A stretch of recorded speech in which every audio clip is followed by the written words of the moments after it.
Okay, so Not Such an Innocent Girl is one of my favourite tracks on the album. It's a good example of what's actually on the record.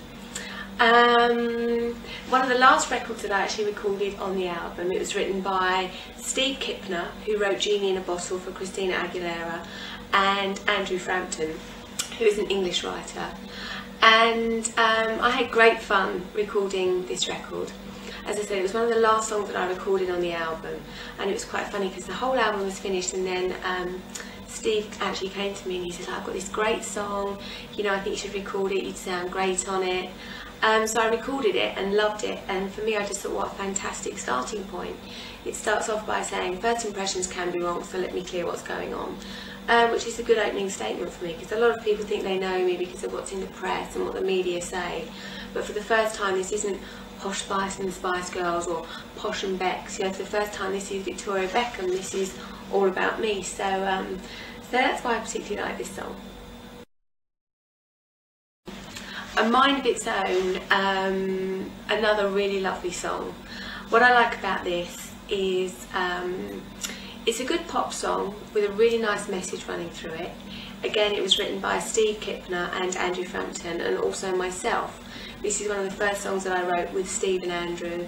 I think it's got a really, really lovely verse, you know, the way that I do a very sexy bit of speaking on the verses, and then when the chorus comes in, it's a really big chorus.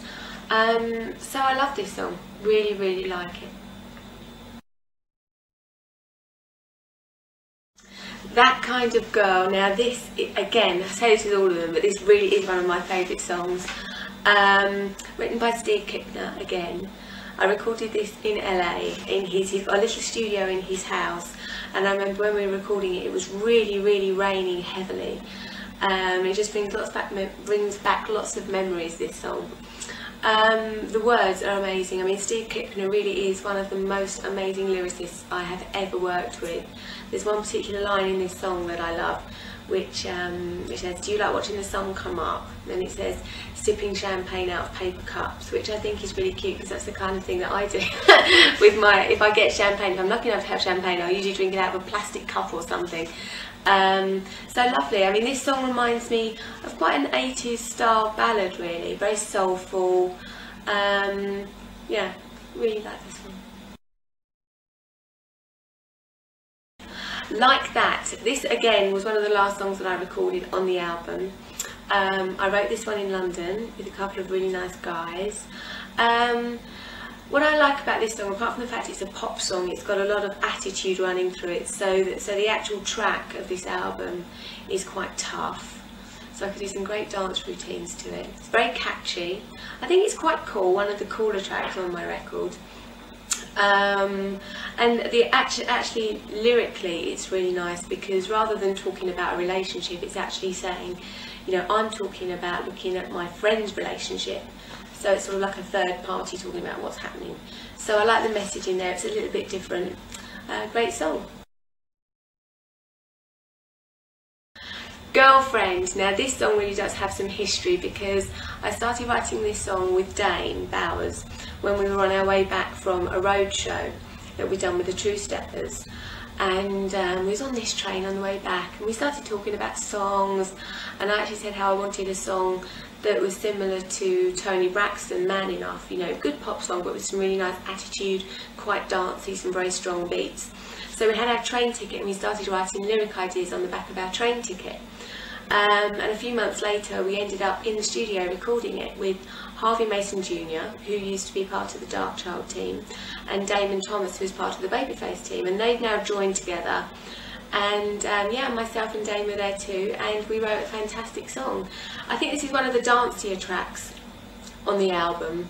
Fantastic middle eight. What I loved about working with Harvey is he's amazing with beats. Yeah, beats and tracks, and Damon is the lyric man behind it. So yeah, great song, good to dance to.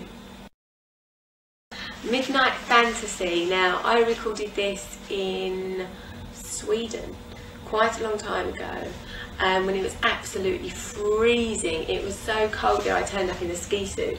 That's how cold, that's how cold it actually was. Yeah, really nice song. I wrote this one as well.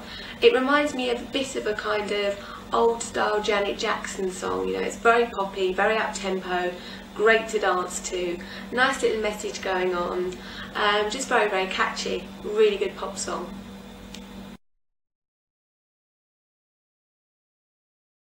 I Owe You is a really special song for me because I wrote this song for David. You know, it was David really that gave me the encouragement to do this record, because I was very nervous, and you know, he really helped build up my confidence. So I wrote a song for him. I'm getting all embarrassed now.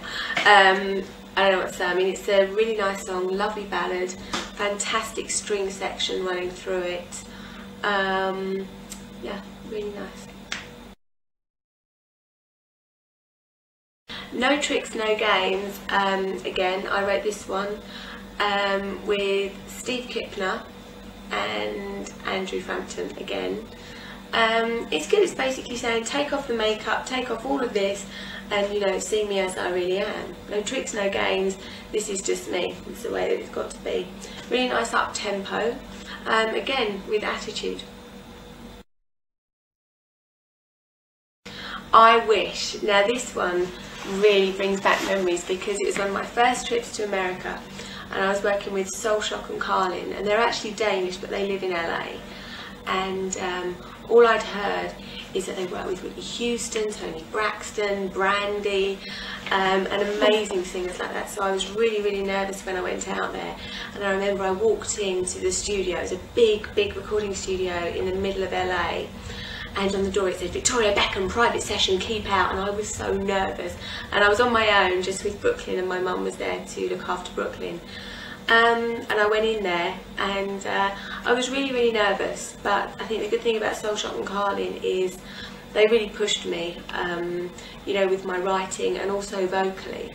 So I think I Wish for me is quite R&B, you know, a bit of an R&B flavour behind it, but I brought my poppy lyrics and poppy melody along, and I think we got, you know, the best of when England and America meet. Bit of R&B, quite a cool track, but still poppy melodies and poppy lyrics. Great one to dance to, this is. What You Talking About? Again, Soul Shock and Carlin and myself. Really, really great, you know, sort of bit of a sort of mid-tempo. Again, quite a cool song, nice lyrics, catchy song. Again, quite cool for me, I think.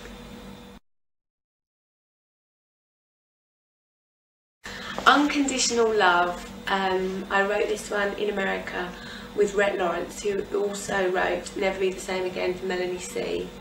I love Unconditional Love because this one's kind of written for David as well.